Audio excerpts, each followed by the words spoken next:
Welcome to the AI issue of Cooper's Code. I'm excited to have our monthly sit down with Shahrad Milanfar and Marshall Cole as we go through the AI world and the developments that have happened over the last month. So with that in mind, I know, Marshall, you were out last month in trial. It's the nature of our business from time to time. And one of the things that we had an opportunity to talk a little bit about last time was the MIT study. And what I'd like to do is kick it to you, since you didn't have an opportunity to weigh in on that. And since it was such an important piece, I think, from an intellectual capacity side, to go over some of the points, because we didn't get into the granularity of the study and some of the really, I would say, awfulness of what can come out of putting your brain on AI, so to speak. So with that, I'd kick it to you. Yeah. And thanks for that, and apologies for not being able to be there last time I was in trial. And I did use AI in my last trial, which we can talk about later. But I think we all read about this MIT study when it came out at the same time. But I've always thought about how AI impacts critical thinking, and MIT took 54 people aged 18 to 39 to learn how artificial intelligence affects their critical thinking abilities. And they took 3 groups. They had them write a bunch of different SAT essays using ChatGPT, Google, and then nothing at all. True essay test takers. And they recorded their brain activity across 32 regions and found that within those 3 groups, ChatGPT users had by far the lowest brain engagement and, quote, consistently underperformed at neural, linguistic, and behavioral levels. And it also showed that as they gave them more and more of these essays to do, they just got lazier and lazier each time with each of the subsequent essays when using ChatGPT, to the point where they just were copying and pasting things. And so I think the paper, which I don't believe has been peer reviewed yet, but nonetheless, it just shows that some of the harms with respect to AI. And if you are someone who generates a presentation for a group and then uses AI to do that, it goes to sit down in the meeting and is faced with some critical questions or, trying to have a collaborative discussion, that person's not necessarily going to be able to do it because they just had AI generate the whole thing for them, or the key components, or whatever it might be. And, you can only imagine if you have a group of people who all used AI in different ways to come together for a meeting, their ability to discuss that topic, I think, is hindered. And I think we as lawyers who often in the office collaborate internally with our clients, with co-counsel, whatever it might be, need to be really careful.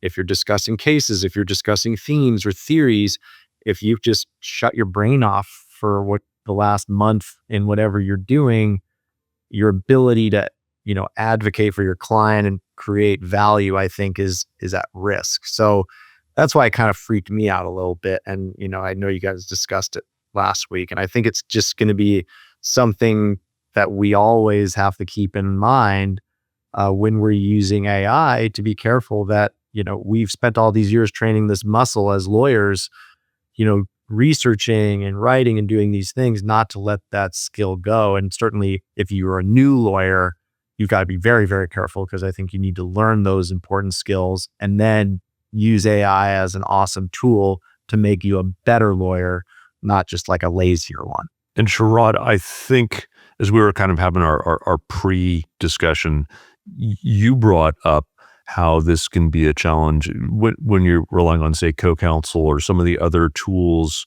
case searching tools from Westlaw and other features.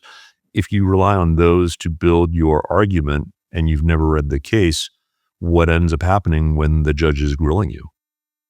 Yeah, first of all, I'd like to announce that I'm a hologram and an AI is powering this discussion on my behalf. So I'm hiking a trail somewhere in the hills.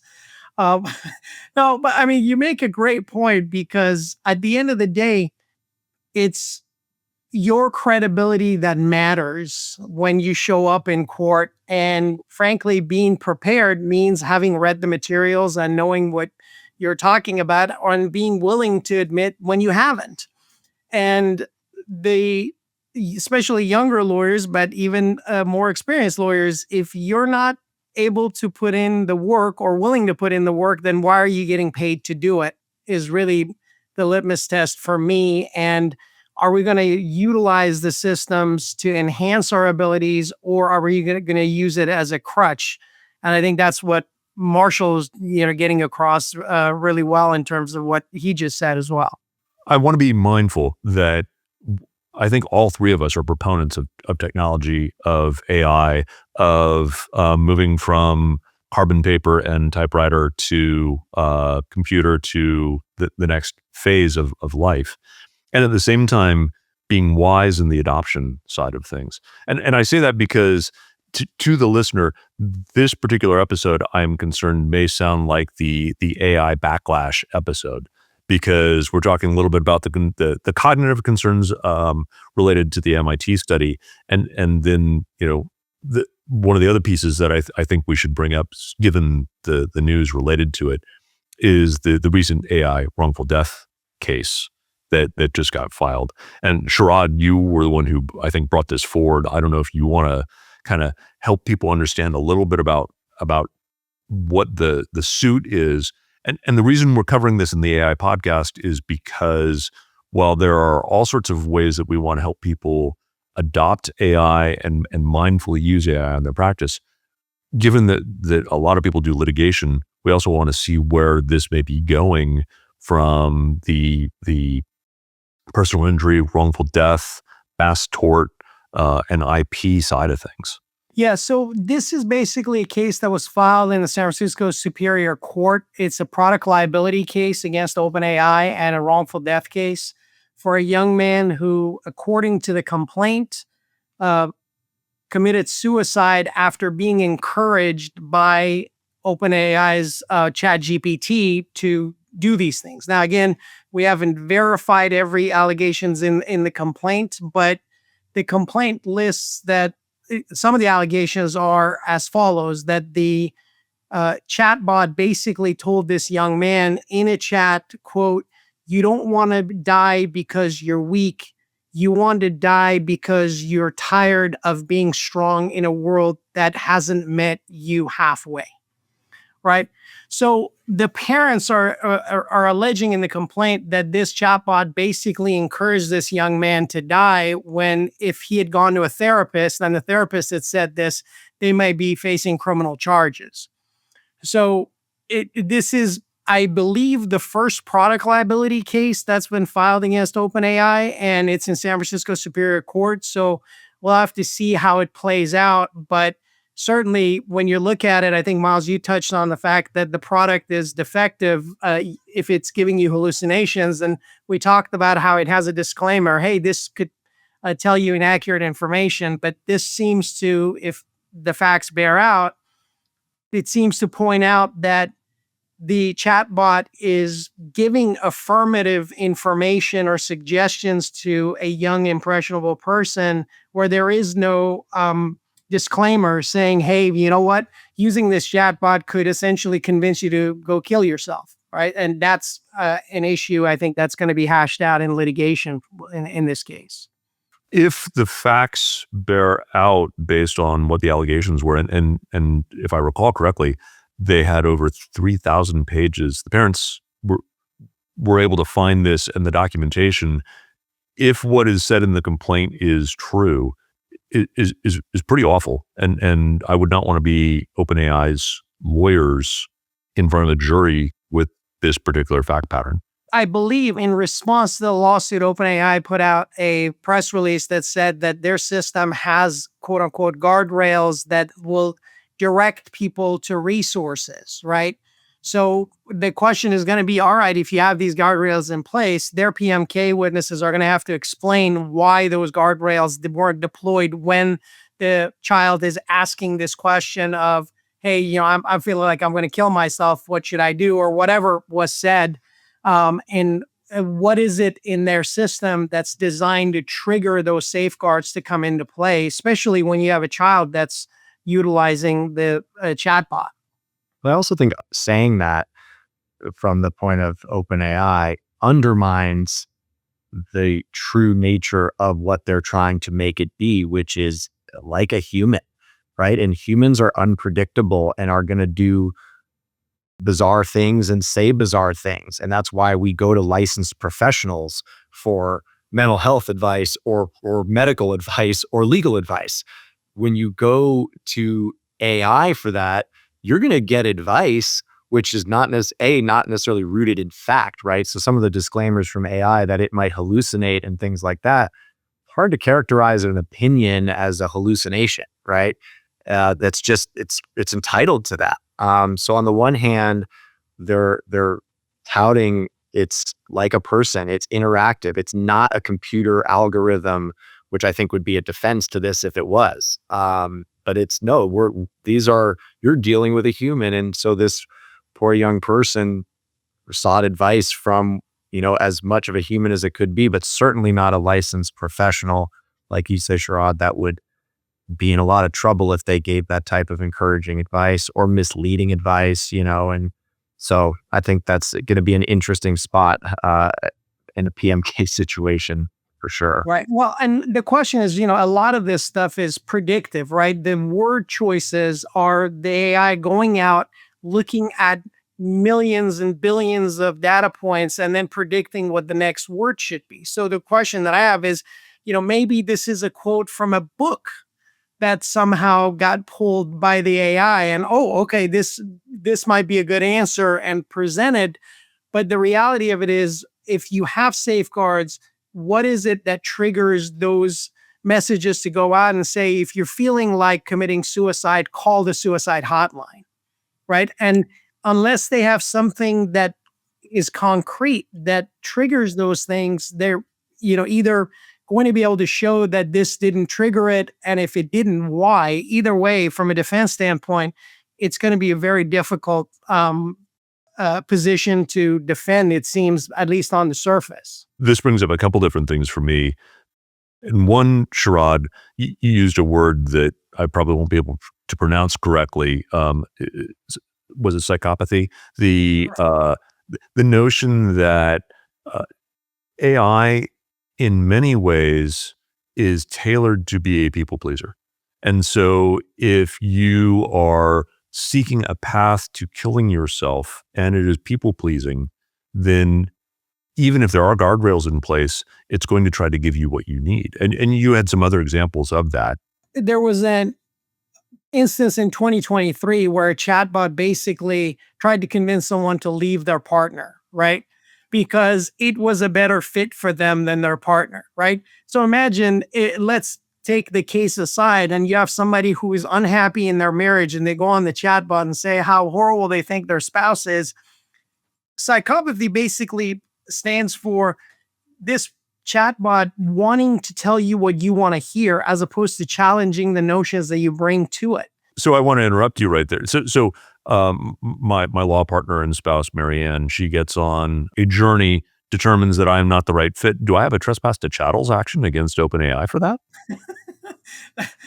That's a good question. I mean, maybe less so if there's there's adults involved, but certainly you got to look at it. What about children? What about minors who are dealing with this, right? There's a lot of issues that come to mind, but the biggest thing is, how are we as lawyers going to interact with these systems, right? If you're looking at your practice alone, maybe part of your prompt should be, do not tell me what I want to hear. Challenge my basic assumptions. I love that. Because Marshall, this goes back to your bring up the MIT piece. Challenge my assumptions. Don't people please me. And maybe that's a way for us to start making sure that we don't have the cognitive failures that come along with becoming reliant on it. And I think in that vein, I get really interested in reading about prompts regarding people who use it for investment advice, and that claim that they beat the market by X%, and the prompts that they use are similar to that. In that there are probably 20, if not 30, prompts before they hit enter and have it do its thing. it's exclude this, it's include that, it's eliminate all these biases. Now, I haven't verified whether any of it is true or really worked, but there are these articles about, and they give you the prompt.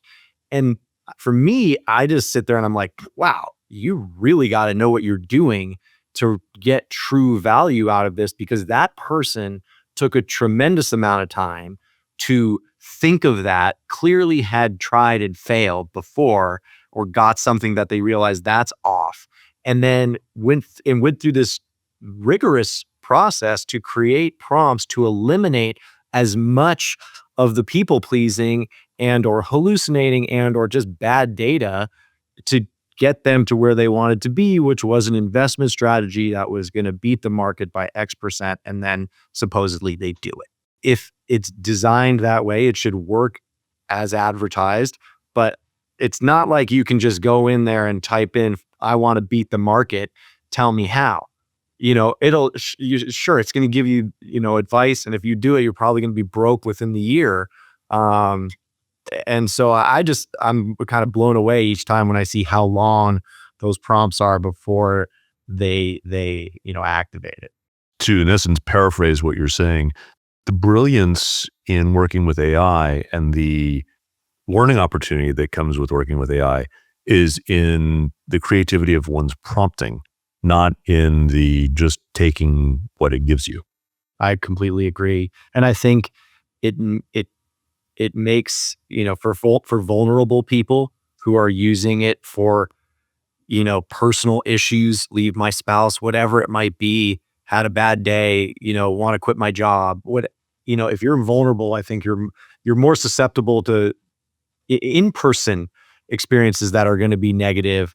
And, when you eliminate that actual human component and then are dealing with an AI-based platform, I think it can have pretty horrific results, as we're seeing. And I'm sure there are others out there where, people's days are ruined because they used AI in some way and it didn't really work out the way they thought it would. If you're enjoying what we're doing here with Cooper's Code, please help us extend our reach by giving us a 5-star review on Apple Podcasts and consider sharing an episode with a friend. Additionally, we want to know who you want to hear on the show. Have an interview suggestion? Email us at podcast@coopers.law. So when we get to self-harm, and I'm going to be very interested to follow this case against OpenAI. On the self-harm side, when we're talking about guardrails that provide a perhaps you should call a suicide hotline. Yeah, thanks. I'm actually just playing for a friend. Let's ignore that. Let's keep going. How do I tie my noose? Because that's in essence what was going on here.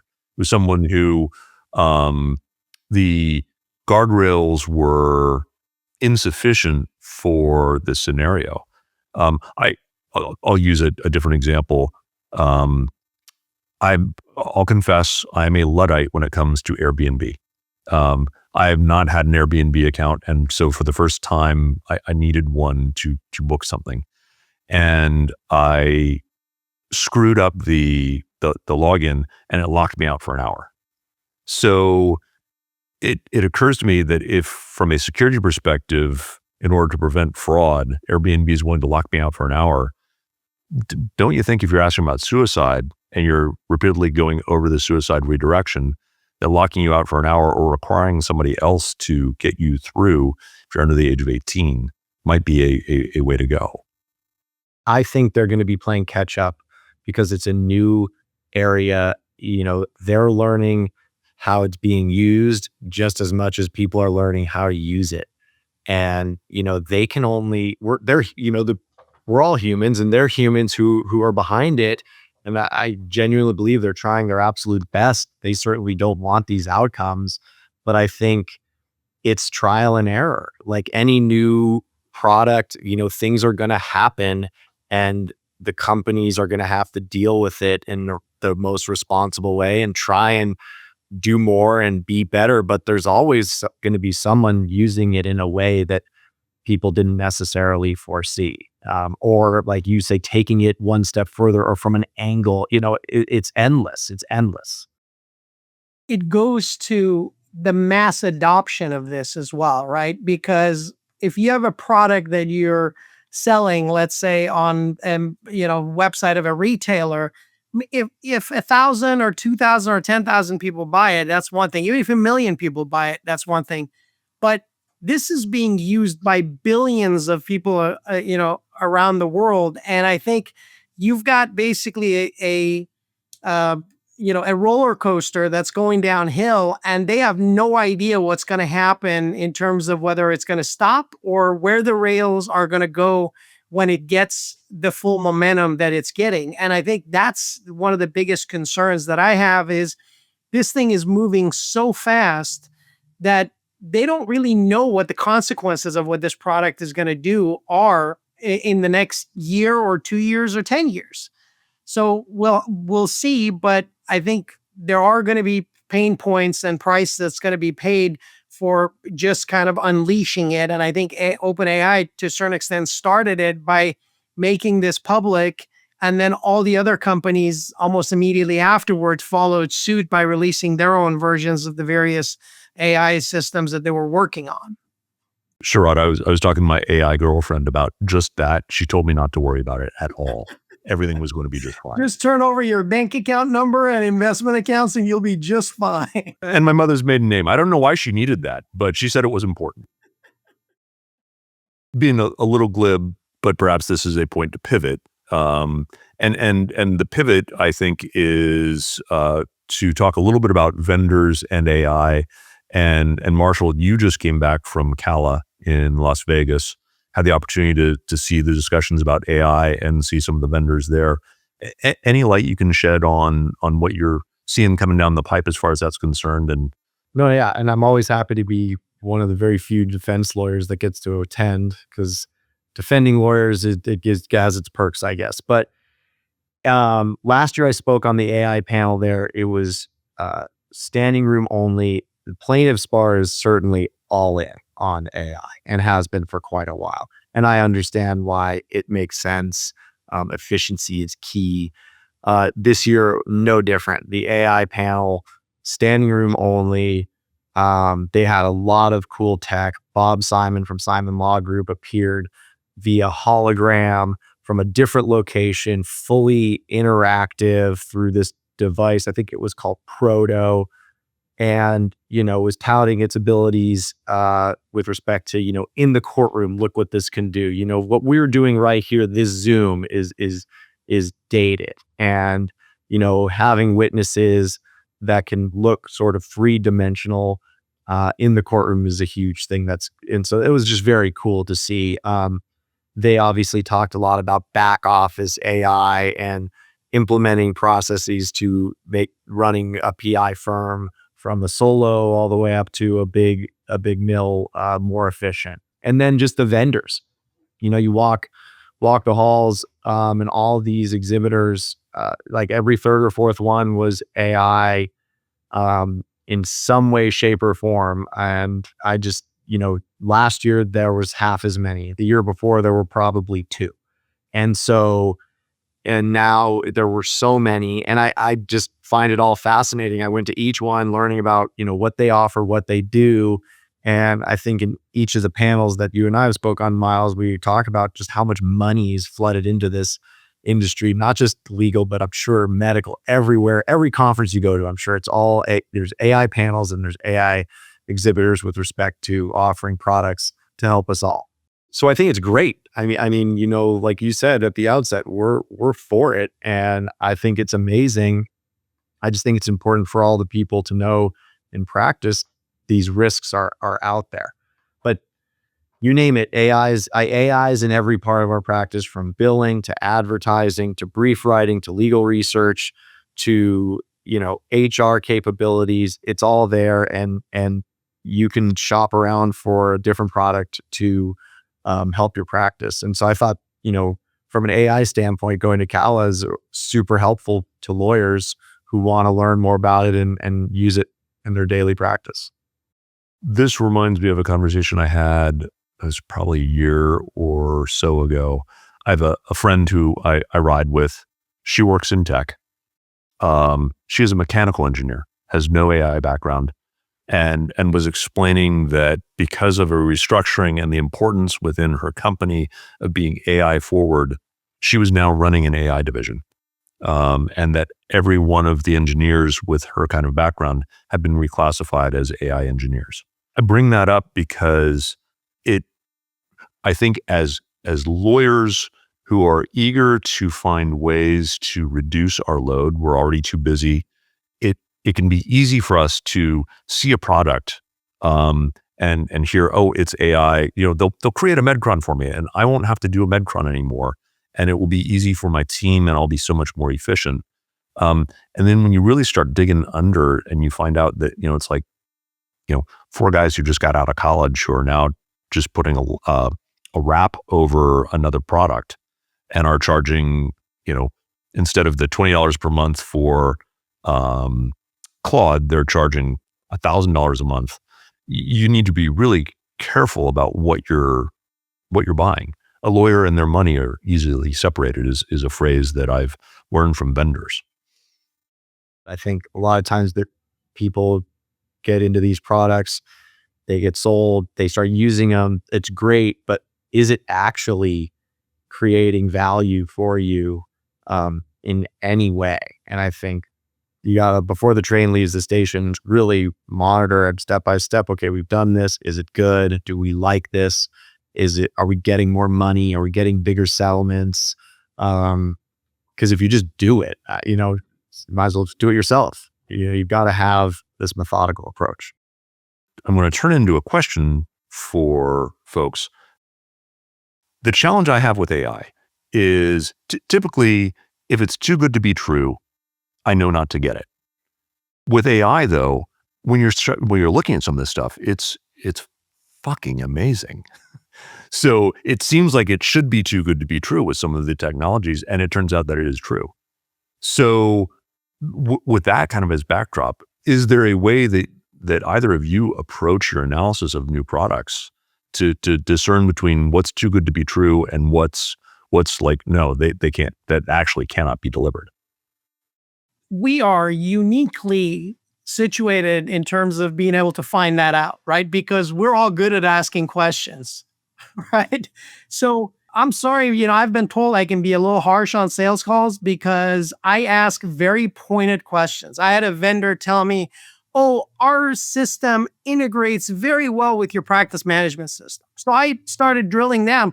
All it did was take the case information and put it in, this particular spot. And I'm like, you can't say that to people. It's not integrated. It's just an API that transfers the 2 names into your system. That's not integration. So to me, red flags are when AI vendors use the word, we're a unicorn, right? Well, what does that mean? Tell me what makes you a unicorn, right? Well, if you want to sign up, we can't sign up, in a short-term contract or no contract. We need a multi-year contract. We're done talking at that point, because I know that if it doesn't deliver, then I'm going to have to waste, 10 hours of my time to get you to give me my money back if that happens. So those are things that are important. And then I also pull in other people from my team because they have different life experiences and ask different questions because they're doing work in a different way or different tasks than I'm doing. So I think being a consumer who's informed and making informed decisions is really important in this context. And look, if it costs X thousands of dollars, but it'll save me 50 hours a month, maybe that's worth it. But in order to know that, you have to be able to kind of battle test that product to find out if it's actually going to deliver what it says it's going to deliver. I was just surprised you could drop an F-bomb on this podcast. And well, we just that I withheld a few. So thank you for that. No, we just escalated to the explicit label, which may lose a couple of listeners, but probably not. I think the podcast has a note on it that says there's explicit language. So we're at least putting a warning on this product. Yes. So. There should be a few. I echo everything that was just said. And I think that you in vetting it, those who take the ready, fire, aim approach, I think are going to buy something that they didn't need, didn't know about. And, everyone's eager to start using it. And I think failing a few times isn't necessarily the worst thing, because there is so much out there. So, if something does look good, if you can do a 30-day, 60-day trial, go for it. You may like it, others may not, but I think, and it's okay to have some bad experiences, because I think you're going to then know, okay, that didn't work, but here's what works for our practice. And everyone's practice is different. And I think it's no one size fits all, because even if you think your firm is like your buddy's firm, it's not. And, you operate differently, less efficiently, more efficiently, whatever it might be. So I think there is that trial and error aspect to it, which I do recommend. As we get down to short strokes in terms of our session, any cool new things, any other changes in AI, anything in the last month that you feel we really ought to surface for folks? So I think we talked about this before we started recording, but basically we've talked about the product that Google has. It's NotebookLM, and that can take a case and turn it into a podcast, or a presentation and turn it into a podcast. And now they have a version where it turns it into a video presentation as well. So it has some cool features. And then Google Veo 3 is coming out, where it can create short 8-second clips that you can utilize for various things. And, I have a friend of mine who joked that, she needs somebody to say that she gives great advice. And within seconds, I was able to create an AI video that says, so-and-so gives great advice, right? So there are a lot of things that are changing, and it seems like even between episodes, there's a lot that's coming online that's important for us to keep in mind, because, maybe we can use those tools to create demonstratives or, parts of presentations that are making us more persuasive to jurors or our clients. For me, I thought the Proto thing was pretty cool that I saw at CALA. I thought that was just something I hadn't thought of. And I think, may not be long before those things are sitting in your office for depots or whatever they might be, and how marketing your firm at a conference, you set one of those up and people come up and talk to you. You don't necessarily have to be there. It's crazy to think about, but that's what they're pushing this type of product for. Looking forward to having Obi-Wan Kenobi present at my next trial. Well, to the extent that you, listeners, have any cool new things that you want to bring up to us, please feel free to email podcast@coopers.law, or drop it in one of the comments as far as our YouTube is concerned. And if you want to find out the next cool new thing or what trends are happening in AI, tune in next month as we hit this topic again. Really want to thank you, Marshall. Thank you, Shahrad, for all the insight. To all you listening out there, and to all you doing justice, happy hunting.